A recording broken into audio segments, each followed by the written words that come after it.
Hi, guys. Thanks for tuning into this week's webisode of Tie Sides and Scoops. I'm your host, Nic Hyl, and don't forget to subscribe. Also, you can check us out on Instagram at Tie Sides and Scoops. If you are interested in my work as a designer, don't forget to check out my website, www.nagebynichyl.com. Nage is French for to swim, and you can check that brand's Instagram account out at Nage by Nic Hyl. That's NAGERBYNICHYL. I'm Nic Hyl. So today I wanted to talk to you guys about just my story, who I am, where do I come from, how did I get here, and all that fun stuff. So as you know, my name's Nic Hyl, and I am a fashion designer. And my story of moving to New York is kind of interesting, and one day I'm sure I'll write a book about it when I'm old and retired, but for now I'll just share my story with you. And I wanted to share my story with you guys just so that if there's anybody out there ever in doubt of pursuing their dream or reaching for their goals, you do it. You know, you'll never know what can happen if you don't try. And that sounds so cheesy and it sounds so cliche, but it's really, really, really very true. I moved to New York with $300 and 5 suitcases, and I've been here for 10 years. Honest to God, Scout's honor, $300 and 5 suitcases. The thing that I did that was really smart and helped with my survival was I came here having a job. So even though I didn't have a lot of money at the time, because I had a job lined up when I got here, it was I came into money, or one would think. So I moved here from Atlanta, Georgia, packed up all my stuff, sold what I could, drove from Atlanta to North Carolina, left what I needed to at my parents' house, flew from North Carolina to New York on a Friday night with the $300, and I had the 5 suitcases FedExed to the place that I would be living in using my friend's dad's business FedEx account. True story. So I get here Friday night, I have Saturday, I have Sunday, Monday I start working. When I get to work on Monday, I'm told that I actually won't be paid for my job. And I was an apprentice to a designer who shall remain nameless for the purpose of this conversation. But basically I was told, you know what, sorry, they lied to you, even though I had it in writing. We're not going to pay you for this apprenticeship, and you'll basically be working for free for 3 months. Obviously, that's not what I wanted to hear, nor was it what I was expecting, because remember, I only had $300. But I didn't tell them that. I did not sue them. I didn't act like a fool. I just took it on the chin. I figured, you know what? It's a small town. Fashion is a very small industry in New York City. Everybody knows everybody. And if I wanted to work again for any other company, brand, or designer, I'd have to just suck it up. So by the grace of God, my friends that I left my furniture with were able to sell some pieces. So money was trickling in. I was getting deposits back from my old apartment, deposits back from the light bill, the cable bill. You get the idea. So all of those things kind of just kept me afloat for the 3-month period that I wasn't receiving any income. And thankfully, I was able to survive. And I knew that if I could survive those 3 months, I'd be golden. So the 3 months passed. I went to them and I was like, hey guys, you know, it's the end of 3 months. What are we going to do? I literally didn't have money for my Metro card to get home that night, or if they wanted to keep me to work the next morning. So I had a very honest conversation with them that night, and I said, are you keeping me? And they were like, yeah, absolutely, we love you. I'm like, okay, great. So I haven't been getting paid for the last 3 months. I literally have no money to get home. I'll need money for a Metro card to get home and back again tomorrow morning if you guys want to keep me. So my boss gave me $20 out of her pocket, and that was how I got home. That was like Tuesday or Wednesday of the week. That Friday, they cut me a paycheck, and I started to get paid. But it still wasn't enough. After my paycheck, I had enough money to pay all my, at the end of the month, after all my paychecks, I had enough money to pay my bills and I had exactly $20 left for the month of disposable income. I don't know if you've ever been to New York, but saying you have $20 for the month for your spending money after your bills is like nothing. Like, that means you're not leaving your house. That means you're not doing anything. That means that you're not hanging out with people. Not unless people are footing the bill for you, but if you don't know anybody, the likelihood of them footing the bill for you is slim. So I had to get a second job.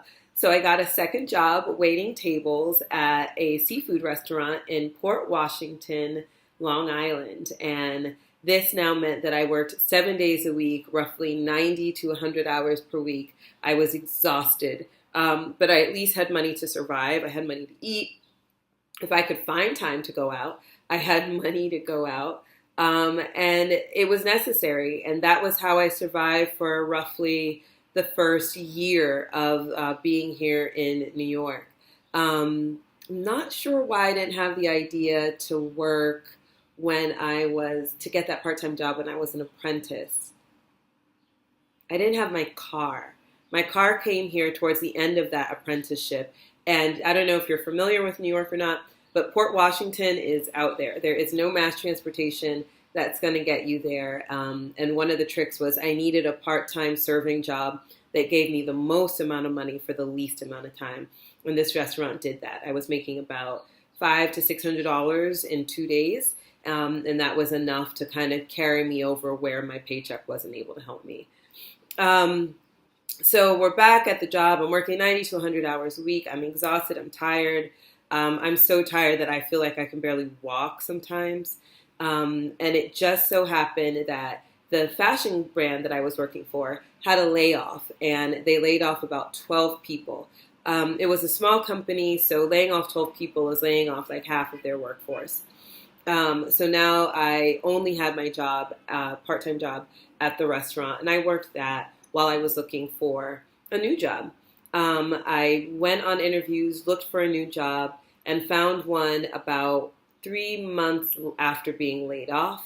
It paid me enough money that I didn't have to work for the part-time job anymore. So now I just had one job working 50 to 60 hours a week.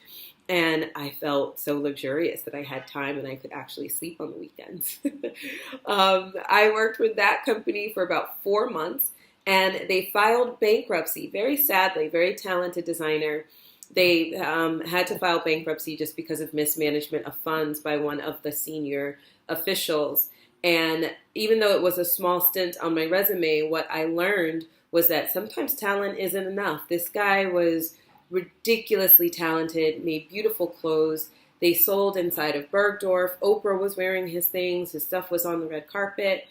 It just doesn't matter how talented you are if you don't know how to manage your funds, whether that's personally or professionally.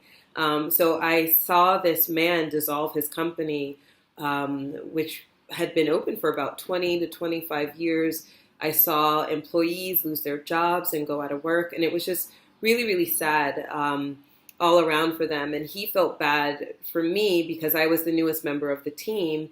And in the state of New York, you have to be, or at the time, you had to have employment for 6 months in order to qualify for unemployment. But I was only employed with them for 4 months. So them going under meant that I wouldn't be protected. And he was really, really concerned about that. It just so happened, though, that while I was interviewing for that job, I had been interviewing with just about every other company, fashion company in New York City at the same time. And the day that he told me they were closing for bankruptcy, I kid you not, an hour later, I got a phone call from one of the other companies that I was interviewing with, and they wanted to hire me. And so I got a job an hour after I was told I was being let go. I stayed with that company until they closed their doors, and I started my new job. They closed on like a Wednesday. I started my new job on that following Monday. So I was off Thursday, Friday, Saturday, Sunday, started working on the Monday. That was an amazing, amazing company. I have always said that that's like the Harvard of a fashion company. I learned so much from them. I was with that company for 6 years. And one of the things that I did that was really smart the day that I started, I invested in my 401k plan at the company. Once I became fully vested, the company matched. And I was pretty aggressive with my investment strategy of the 401k in terms of the allocation of funds or the percentage that I put aside pre-tax with each paycheck. At the end of that 6 years, all of the money that I had invested was mine, and I used that money to start my fashion company. And that's how I did it, boys and girls. Just make smart decisions along the way. Be very honest with yourself. And if you set yourself up for success, you can accomplish whatever it is that you seek to accomplish. By no means am I where I want to be, but I still have a lot more in me. And I'm confident that with the groundwork that I've laid out for myself and for my business, that I'll be able to accomplish the goals that I know I can accomplish. Talent isn't enough, and I know that. Talent coupled with smart decisions, coupled with the grace of God and His blessings, coupled with supportive people and positive energy around you makes magic. They say that it takes 10 years to be an overnight success. And earlier I said that I had been in New York for 9 years. For 10 years. It's actually been about 9 years. So let's see what happens this last year or these next few months. And, that's my story. If you have any questions or comments about that, please feel free to comment below. Don't forget to subscribe. Follow me on Insta.